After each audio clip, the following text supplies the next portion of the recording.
പിതാവിൻ്റെയും പുത്രൻ്റെയും പരിശുദ്ധാത്മാവിൻ്റെയും നാമത്തിൽ ആമേൻ. എൻ്റെ പ്രിയപ്പെട്ടവരെ, ഇന്ന് ഡിസംബർ 13 ശനിയാഴ്ച. അമ്മേ പരിശുദ്ധ അമ്മേ, അമ്മേ പരിശുദ്ധമേ, ദൈവമാതാവേ, കൃപാസനത്തിലൂടെ ഞങ്ങൾക്കും ഞങ്ങളുടെ ദേശത്തിനും അമ്മ മധ്യസ്ഥം തേടി തന്ന എല്ലാ അനുഗ്രഹങ്ങൾക്കും കൃപകൾക്കും ഞങ്ങളിപ്പോൾ ഹൃദയം നിറഞ്ഞ നന്ദി പറയുന്നു. അമ്മേ പരിശുദ്ധമേ, ദൈവമാതാവേ, 2004 ഡിസംബർ 7 ഉച്ചകഴിഞ്ഞ് 2:30 കൃപാസനത്തിൽ സംഭവിച്ച അമ്മയുടെ പ്രത്യക്ഷപ്പെടലിനെ കുറിച്ച് തിരുസഭയ്ക്ക് സമർപ്പിച്ചിരിക്കുന്ന പഠനരേഖകളുടെ മേൽ സഭാത്മകമായ പഠനം ആരംഭിക്കുവാൻ ഞങ്ങൾ പ്രാർത്ഥിക്കുന്നു. അമ്മേ പരിശുദ്ധമേ, ഭൂസ്വർലോകങ്ങളുടെ രാജ്ഞിയായ അങ്ങേയ്ക്ക് ഭൗമസംരക്ഷണത്തിനായി പ്രപഞ്ചപ്രകൃതിയെ തന്നെ തിരുസഭ പ്രതിഷ്ഠിക്കുവാൻ ഈ പ്രത്യക്ഷീകരണം വഴി ഇടയാക്കണമേ. പരിശുദ്ധമേ, ജപമാല മാതാവേ, സകല കൃപാസനം പ്രാർത്ഥനയോടും ചേർത്ത് ഞങ്ങളിപ്പോൾ പ്രാർത്ഥിക്കുന്ന ഈ കുടുംബത്തിന്റെ പ്രത്യേക നിയോഗം പറ മക്കളെ.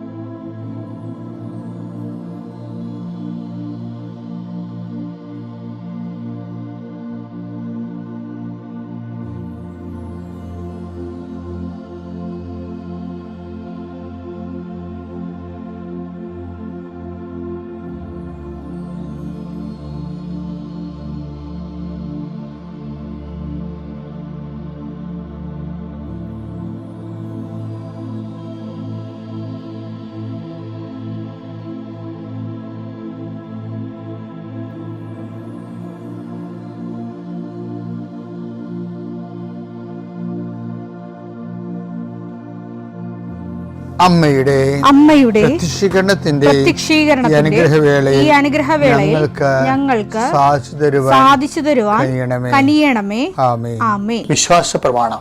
സർവശക്തനായ പിതാവും ആകാശത്തിന്റെയും ഭൂമിയുടെയും സൃഷ്ടാവുമായ ദൈവത്തിൽ ഞാൻ വിശ്വസിക്കുന്നു. അവിടുത്തെ ഏകപുത്രനും ഞങ്ങളുടെ കർത്താവുമായ ഈശോമിശിഹായിലും ഞാൻ വിശ്വസിക്കുന്നു.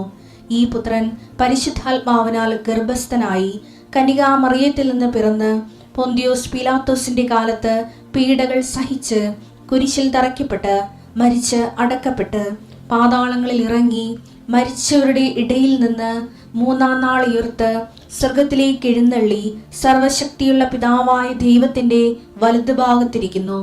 അവിടെ നിന്ന് ജീവിക്കുന്നവരെയും മരിച്ചവരെയും വിധിക്കുവാൻ വരുമെന്നും ഞാൻ വിശ്വസിക്കുന്നു. പരിശുദ്ധാത്മാവിലും ഞാൻ വിശ്വസിക്കുന്നു.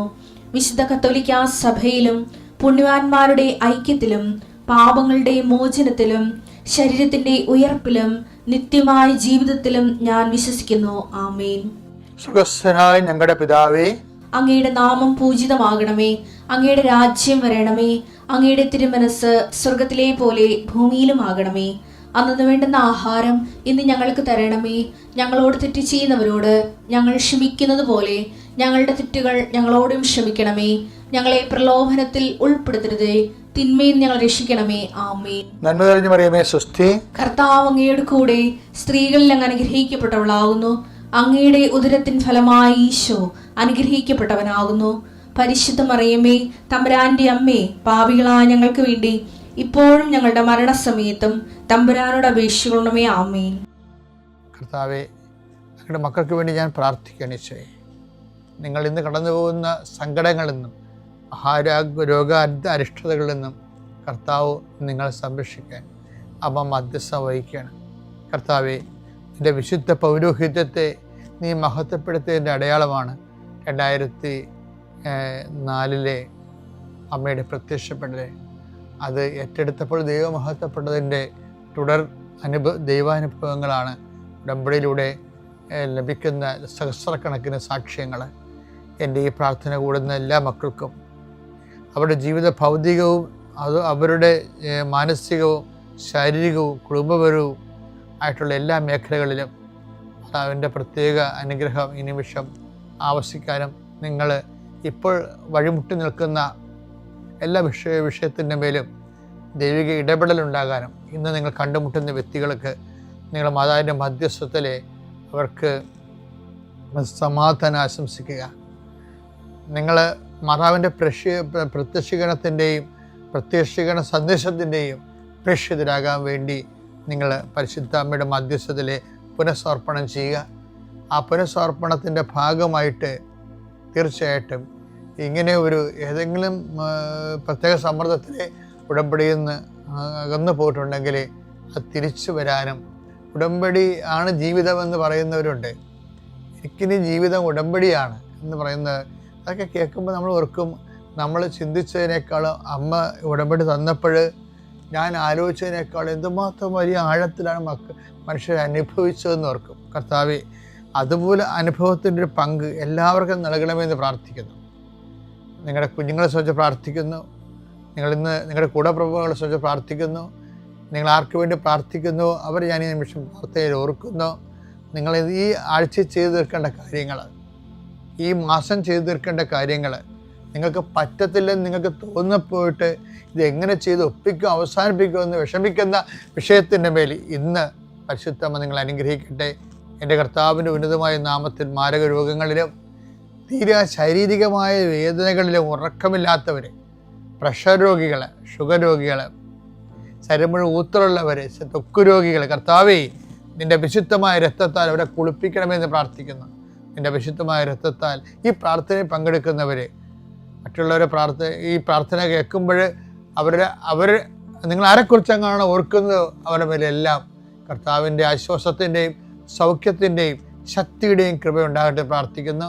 ഇന്നത്തെ ദിവസത്തിൻ്റെ മുഴുവൻ ചൈതന്യം ഈ മാസം മുഴുവനും നിറഞ്ഞു നിൽക്കാൻ എൻ്റെ കർത്താവിൻ്റെ ഉന്നതമായ നാമത്തിൽ, സഭയുടെ അധികാരത്തിൽ, കുരിശടയാളത്തിൽ, ദൈവശക്തിയാൽ നിൻ്റെ എല്ലാ നിയോഗങ്ങളും കർത്താവിട്ടെടുക്കുകയും നിവർത്തിക്കുകയും മാതാവിൻ്റെ പ്രത്യക്ഷീകരണത്തിൻ്റെ വലിയ വിലപിടിപ്പുള്ള സാക്ഷിയായി ദൈവം നിന്നെ മാറ്റുകയും ചെയ്യട്ടെ. നിത്യം പിതാവും പുത്രനും പരിശുദ്ധാത്മാശ്വരശ്വരം നീക്കുവാമേ. എൻ്റെ പ്രിയപ്പെട്ടവരെ, നമ്മൾ ചെറിയ നോൻപ് കാലത്തിലൂടെയാണ് പോകുന്നത് അല്ലേ? ക്രിസ്മസിന് ഒരുക്കമായിട്ട് പശ്ചാത്താപത്തിൻ്റെ ഒരു ദിവസമാണ്, പ്രായശ്ചിത്തത്തിൻ്റെ കാലമാണ്, സ്വയം വിശുദ്ധീകരിച്ച് ക്രിസ്തുവിന് വേണ്ടി ഒരുങ്ങാനുള്ള ഒരു കാലഘട്ടമാണ്. അത് മറക്കരുതേ. ഇപ്പം നിങ്ങളുടെ മനസ്സിൽ കൊണ്ടുവരാൻ ഉദ്ദേശിക്കുന്നത്, അതായത് ഇപ്പം അനുതപിച്ചാൽ നീ അനുഗ്രഹം പ്രാപിക്കും. ഇപ്പം കർത്താവിൻ്റെ വെളിപാടുകളെ അനുഗ്രഹത്തെ അനുതാപമായിട്ടാണ് കണക്ട് ചെയ്തിരിക്കുന്നത്. യേശയ്യാ 1:19 അനുസരിക്കാൻ സന്നദ്ധരെങ്കിൽ നിങ്ങൾ ഐശ്വര്യം ആസ്വദിക്കും. അതിൻ്റെ മുകളിലുള്ളതാണ് 1:18 വായിച്ചു. കർത്താവ് അരുൾ ചെയ്യുന്നു, വരുവിൻ നമുക്ക് രമ്യതപ്പെടാം. അപ്പൊ അനുതപിച്ചാൽ നിങ്ങളെ അനുഗ്രഹം പ്രാപിക്കും, ഐശ്വര്യം പ്രാപിക്കും. അപ്പൊ ബൈബിളില് അനുതാപത്തിനെയും അനുഗ്രഹത്തിനെയും കൂടി കൂട്ടിക്കെട്ടിരിക്കുകയും, അനുതാപമാവുന്ന കുതിര വലിച്ചോണ്ട് വരണ ഒരു ചരക്കാണ് അനുഗ്രഹം എന്ന് വേണേ രസമായിട്ട് പറയാം. പക്ഷെ ഒരു പ്രോബ്ലം ഉള്ളത് വെച്ച് കഴിഞ്ഞാൽ അങ്ങനെ അനുതാപം വലിച്ചോണ്ട് വരണതല്ല. കാര്യം അനുതാപം പോലും ദൈവമാണ് തരേണ്ടത്. അനുതാപം നമുക്ക് അനുഗ്രഹം നൽകുന്നു, പക്ഷെ അനുതാപം ആര് തരും? ദൈവം തരണം. അതാണ് പുതിയ നിയമത്തിൻ്റെ കാഴ്ചപ്പാട്. അനുതാപം ദൈവം നൽകുന്നു. വിജാതിയർക്ക് ദൈവം ജീവപ്രാപ്തിക്കുള്ള അനുതാപം നൽകി. അവിടെ പുസ്തകം 11:18 ജീവനിലേക്ക് നയിക്കുന്ന അനുതാപം വിജാതിയർക്കും ദൈവം പ്രദാനം ചെയ്തിരിക്കുന്നു എന്ന് പറഞ്ഞുകൊണ്ട് അവർ ദൈവത്തെ മഹത്വപ്പെടുത്തി. അപ്പൊ അവിടെ അനുതാപം നൽകുന്ന ആരാണ്? ദൈവമാണ്. അനുതപിച്ചാൽ നീ അനുഗ്രഹം പ്രാപിക്കുമെന്ന് പറയണത് അനുഗ്രഹം അനുതാപത്തിൽ നിന്ന് വരുന്നുവെന്ന് പറഞ്ഞാലും ഈ അനുതാപം എവിടെ നിന്ന് വരുന്നു? ദൈവത്തിൽ നിന്ന് വരുന്നു. ഇത് പറയുമ്പോൾ ഇതെന്താ പ്രത്യേകിച്ചിരിക്കണമെന്ന് തോന്നും, ഇതെല്ലാം അറിയാവുന്നതല്ലേ എന്ന്. പക്ഷെ നിങ്ങൾക്ക് അറിയാൻ പാലാത്ത കാര്യമാണിത്. കാര്യം എന്താണ്? ചെറിയ അണ്ണന്മാർക്ക് ഒരു അനുതാപവും തോന്നത്തില്ല, ഒരു അനുതാപം തോന്നത്തില്ല ചെറുക്ക്. എന്തെല്ലാമൊക്കെ അവർ ദൈവത്തിൽ നിരക്കാത്ത കാര്യങ്ങൾ ചെയ്താലും അപ്പോൾ അവർക്ക് അനുതാപം തോന്നത്തില്ല. ചിലക്ക് ചില്ലറ കാര്യങ്ങൾ തന്നെ തെറ്റിപ്പോയാൽ ഭയങ്കര അനുതാപം തോന്നും. എന്താ കാര്യം? അനുതാപം ദൈവം തരണത് കൊണ്ടാണ്. അനുതാപം നമുക്ക് തോന്നാത്ത എന്തുകൊണ്ടാ? നമുക്ക് അനുതാപം കിട്ടാത്ത കൊണ്ടാ, ദൈവം തരാത്തത് കൊണ്ടാ. അതുകൊണ്ടാണ് ഈ നിർമ്മലമായ ഹൃദയമെന്നെ സൃഷ്ടിക്കണമേ, ദൃഢചിത്തത എന്നെ പുനഃസ്ഥാപിക്കണമേ, ദൃഢചിത്തത എന്നെ പുനഃസ്ഥാപിക്കണമേ എന്ന് അങ്ങയുടെ തിരുസന്നിധി എന്നെ തള്ളിക്കളയരുത് എന്നൊക്കെ ദാവീദ് അനുതാപത്തിൻ്റെ സങ്കീർത്തനം പാടുന്നത് അങ്ങനെയാണ്. കാര്യം എന്താണ്? എല്ലാം ചെയ്യേണ്ടത് ദൈവത്തിൽ നിന്നാണെന്ന്. തിരുസന്നിധി നിർത്തേണ്ട ദൈവമാണ്, തള്ളിക്കളയാതിരിക്കേണ്ടത് ദൈവമാണ്, എല്ലാം ദൈവമാണ്. അപ്പം അതുകൊണ്ട് തന്നെ ദൈവ തിരുസന്നിധിയിലെ എല്ലാത്തിൻ്റെയും സോഴ്സ്, എല്ലാത്തിൻ്റെയും താക്കോല് ദൈവത്തിൻ്റെ കയ്യിലാണ്. അപ്പോൾ നമുക്ക് അനുതാപം തോന്നണില്ല എന്നുണ്ടെങ്കിൽ നിങ്ങൾ നിരന്തരമായി കർത്താവേ എനിക്ക് അനുതാപം തോന്നുന്നില്ല, എൻ്റെ ഹൃദയത്തിൽ നീ അനുതാപത്തിലേക്ക് നയിക്കണമേ. അനുതാപത്തിലേക്ക് നയിക്കണതനുസരിച്ച് കൊണ്ട് നമ്മുടെ ഹൃദയം ലളിതമാകുകയും തരളിതമാകുകയും അതിൻ്റെ കാഠിന്യം കുറഞ്ഞു വരും. ഈ കാഠിന്യം കുറഞ്ഞ ഹൃദയങ്ങളിലാണ് ദൈവത്തിന് പെട്ടെന്ന് പ്രവർത്തിക്കാൻ പറ്റുന്നതും, ദൈവത്തിന് നമ്മളെ നയിക്കാൻ പറ്റുന്നതും, ദൈവത്തിന് നമ്മളെ മോശമായ കാര്യങ്ങളിൽ നിന്ന് തടുക്കാൻ പറ്റുന്നതും, ദൈവത്തിന് നമ്മളെ ഇടപെടാൻ പറ്റുന്നത്. അപ്പം എപ്പോഴും ഒരു മനുഷ്യൻ്റെ സമ്പത്ത് എന്ന് പറഞ്ഞാൽ എന്താണ്? ദൈവത്തിന് അയത്ന ലളിതമായി ഇടപെടാൻ പറ്റുന്ന ഒരു ഹൃദയമായ ഒരു വ്യക്തിയായി മാറണം. പ്രാർത്ഥിക്കാൻ, കർത്താവേ അങ്ങക്ക് ഇടപെടാൻ പറ്റിയ ഒരു വ്യക്തിയായി, എൻ്റെ ഇഷ്ടാനിഷ്ടങ്ങളുടെ അപ്പുറത്തേക്ക് അങ്ങയുടെ ഇഷ്ടം ഏറ്റെടുക്കാൻ വലിയ ഭാരം ഒന്നും കൂടാതെ ലളിതമായി അങ്ങയുടെ ഇഷ്ടം നിറവേറ്റാനും, കഠിനമാണെങ്കിലും സന്തോഷത്തോടെ അത് സ്വീകരിക്കാനും ഒരുക്കപ്പെട്ട ഹൃദയം. നമുക്ക് കഴിഞ്ഞ ദിവസം കണ്ടിട്ടില്ലേ? ദൈവത്തോട് ചോദിക്കണത് എന്താണ്? ഒരുക്കമുള്ളൊരു ഹൃദയം എനിക്ക് തരണമേ. സങ്കീർത്തനം 119:32. ഒരുക്കമുള്ള ഹൃദയം, ഒരുക്കമുള്ള ഹൃദയം അങ്ങ് എനിക്ക് തരുമ്പോൾ ഞാൻ അങ്ങയുടെ പ്രമാണങ്ങളുടെ പാതയിൽ ഉത്സാഹത്തോടെ ചരിക്കും. ഇത് നിസ്സാരമല്ല കേട്ടോ, ഞാൻ പറഞ്ഞത് തന്നെ ഈ പറഞ്ഞിരിക്കണത്. അതായത് പ്രമാണങ്ങളുടെ പാതയിൽ ചരിക്കുമെന്നല്ല പറയണത്. അങ്ങയുടെ വചനത്തിൻ്റെ പാതയിൽ ഞാൻ ഉത്സാഹത്തോട് ചരിക്കും. എപ്പോഴാണ്? അങ്ങയെ ഉൾക്കൊള്ളാനും, അങ്ങയുടെ വചനം സ്വീകരിക്കാനും, വചനം അനുസരിക്കാനും, അങ്ങനെ വചനത്തിന് വഴികളിലൂടെ ജീവിതം നയിക്കപ്പെടാനും എനിക്ക് ഒരുക്കമുള്ള ഒരു ഹൃദയം നൽകുന്നതാണ് ഉത്സാഹത്തോടെ ചരിക്കാൻ സഹായിക്കുന്നത്. അപ്പം ഒരുക്കമുള്ള ഹൃദയം ആര് തരണം? ദൈവം തരണം. അപ്പം ദൈവാനുഗ്രഹം കുറയുന്നുണ്ടോ? പ്രാർത്ഥന കുറയുന്നുണ്ടോ? പശ്ചാത്താപം കുറയുന്നുണ്ടോ?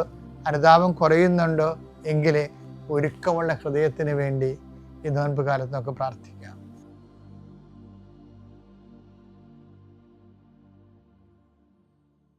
അത്യപൂർവ ദൈവാനുഭവങ്ങൾ ഇനി നിങ്ങൾക്കും സ്വന്തം. ഈ യൂട്യൂബ് ചാനൽ ഇതുവരെ സബ്സ്ക്രൈബ് ചെയ്തിട്ടില്ലെങ്കിൽ ഇപ്പോൾ തന്നെ സബ്സ്ക്രൈബ് ചെയ്യുക. ഈ വീഡിയോ ഇപ്പോൾ തന്നെ നിങ്ങളുടെ സുഹൃത്തുക്കൾക്ക് ഷെയർ ചെയ്തുകൊണ്ട് കർത്താവിൻ്റെ പ്രേക്ഷിതരാകുക.